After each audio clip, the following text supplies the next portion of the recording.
தூங்கும்போது சும்மா விளையாட்டா நீங்க சொல்லி பாருங்க. கண்டிப்பா இந்த வார்த்தையினுடைய பவர வந்து நீங்க உணர்வீங்க.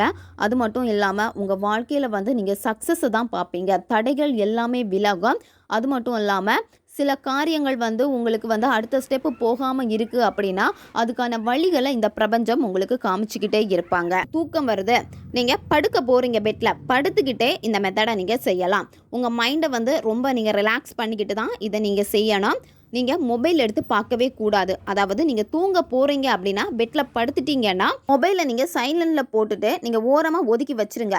அதுக்கப்புறமா இருக்கக்கூடிய அந்த கொஞ்ச நேரத்துல வந்து உங்க வாழ்க்கையில என்ன வேணுமோ, அந்த விஷயத்த வந்து ஈஸியா மேனிஃபெஸ்டேஷன் பண்றதுக்கான மேனிஃபெஸ்டேஷன நீங்க பண்ணுங்க. நன்றி சொல்றதுக்கு நிறைய நிகழ்வுகள் இருக்கு. ஆனா நீங்க என்ன பண்ணிட்டு இருக்கீங்க? அந்த டேல வந்து நடந்த நெகட்டிவ மட்டும் தான் நீங்க யோசிக்கிறீங்க. எனக்கு இந்த டே வந்து ரொம்ப நெகட்டிவா போயிடுச்சு. இது வந்து நடக்காமலே இருந்திருக்கலாம். ஏன் இப்படி நடந்துச்சு அப்படின்னு சொல்லிட்டு, அந்த டேவ வந்து நீங்க தான் நெகட்டிவா மாத்துறீங்க. எது நல்லது உங்களுக்கு நடந்திருக்கோ அத எடுத்துக்கோங்க. கெட்டத விட்டுருங்க.